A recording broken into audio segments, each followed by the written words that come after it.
trabaho. Babalag sana natin.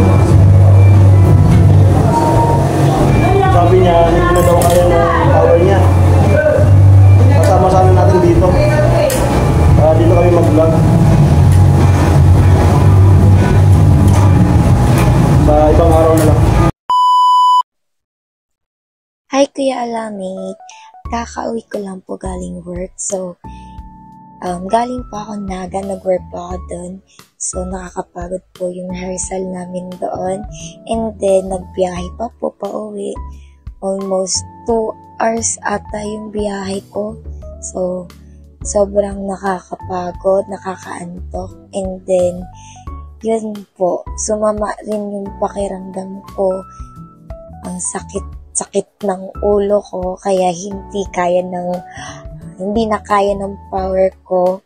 So, sorry po kung hindi po ako makakapunta ngayon.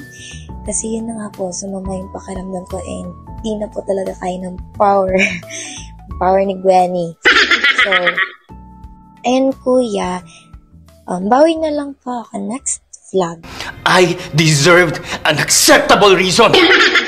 Promise, bawi po ako. Sana more kulitan, chika, and kung ano pa man. Kasi talagang, noon pa man gusto ko po talagang makasama sa kahit anong vlogs, kung sino pa man na vlogger na yan. Talagang gusto kong sumama sa vlogs. You can do it! So, again, Kuya Alamit, sorry po. Bawi po talaga ka next vlog. Thank you. Sana maintindihan niyo po. Bawi po talaga ako. Promise. Sana all.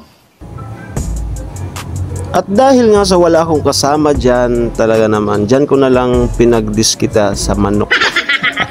Kung makikita nyo naman po, talagang gigil na gigil po tayo dahil yung ating napili at ibinigay sa atin na manok ay napakalaki. So, sorry na lang Gwen. Susunod na lang na pagkakataon. Ayan.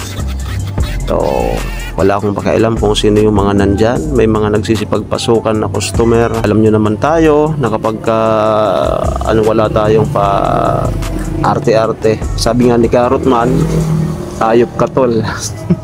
Shoutout kay Carrotman. Sabi ni Carrotman sa akin, di ka man lang magdahan-dahan kapag kumakain. Sabi ko tol, nagpapakatotoo lang ako. Katulad nga yan, no? Binayaran natin yan eh. Ayan. Pero paminsan-minsan ay nagko-control din. Hindi mo nyo man lang mahalata na nag-i-enjoy ako sa gravy. So dati kasi nung unang punta namin dito kasama si Nini, hindi pa masyadong masarap yung kanilang gravy. So ngayon, siguro na din nila, napagtanto din nila na sarapan natin yung gravy. Although yung manok nila ay okay na, no? So yung gravy medyo nag-improve. So sa pag-rate ko, mayroon pa kunting akong hinahanap sa gravy nila. Pero sa ngayon, sa kasalukuyan ay okay na yung gravy ng crispy king. Kaya naman, yun, makakatipid ka na talaga dito kapag dito ka kumain. Dahil halos parehas lang naman kung sa ordinary yung karihan. Sa halagang 50 pesos, 50 plus, ay makakapagtanghali ka na or hapunan. At napakalaki ng kanilang fried chicken. At syempre hindi naman obvious na nag-i-enjoy ako sa pagkain at lumilingon-lingon ako dyan kasi baka biglang dumating si Gwen sa likod ko. Ni joke lang. Ayan, sa pantong yan hindi na talaga ako niya umaasa kasi nga kachat ko siya at yan. Ayun, sabi niya ay hindi na kaya ng kanyang power and Dragon Balls. Ayan, at naintindihan naman natin yon kasi nga talaga namang napakasipag na bata at sa family niya. Napaka-supportive sa kanyang papa at mama. Ginagawa niya ang lahat, no, kahit napakalayo po ng Naga City or Pili sa amin. So, yan, pabalik-balik siya, nagko-commute. Ayan, kaya ayan, kinakaya naman ng ating angels na si Gwen ang kanyang trabaho. Pero aminin ko sa totoo lang, kahit matagal na tayong nagbablog, kapag dyan sa mga ganyan na public, ay talaga namang dinadatnan pa rin tayo ng kaunting hiya. Kasi ayan, nakikita ng mga ibang customer na nagsasalita tayo. Buti na lang may video, kasi kung walang video baliw to. Kaya naman medyo pag ganyan na sa public place, kinakapalan na lang natin yung ating pagbablog, kasi nga karamihan naman na ngayon ay nakakaintindi sa mundo ng vlogging. So kapag nakakita sila ng panay salita mag-isa lang, tapos may camera, so gets na nila yon, di ba Gwen? Ayan, so salamat dahil maski ganun ay nag-send pa rin sa atin ng video na yan, naghihingi ng paumanhin, at naiintindihan naman natin yun, kasi nga ayan, napaka ng kanyang trabaho, malayo sa kanila. At kung makikita nyo nga, tumirit tayo ng gravy, kasi talagang graving sarap.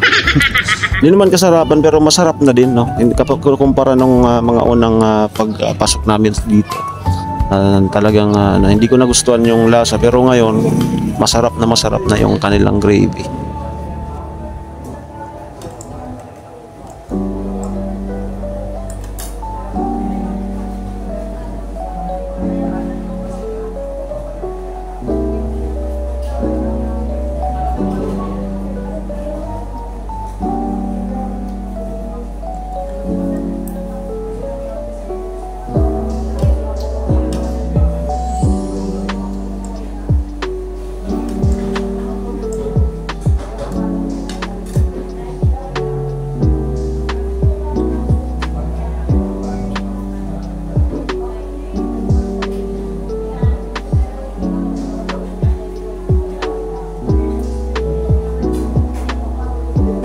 At sa puntong ito ay iba na yung tingin ko sa buto ng manok.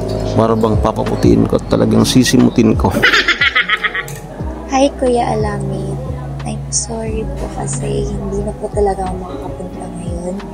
Kasi po galing po ako sa work, nagbiyahe pa po, pagod, and biglang sumama yung pakiramdam ko. Sobrang sakit po ng ulo ko. So, sana po maintindihan nyo. Sorry po ulit. And I hope na makasama na po ako sa vlog next time.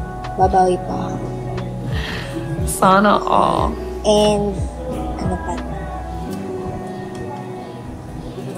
And hope to see you soon again, Kuya. Update na lang po. Thank you. Sorry po ulit. Bawi po talaga ako next time.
Okay, yun nga po, sana kasama natin si Gwen. Hindi na kanya nung power niya. Kasi galing na nung practice ng sayaw. So ngayon sana yung unang vlog din namin. So may mga ibang araw pa naman. Kaya dito ko sana siya dadalhin. Dito kami magpa-vlog. So maraming salamat po. Siguro may mga next time pa naman. Okay, maraming salamat po. Maraming tao. Medyo nahihiya ako. Ingat po kayo. God bless po. Bye-bye. Speaking batok. Gilid lang po ito ng kalsada. Yan. Ayan. Uwi na po ako.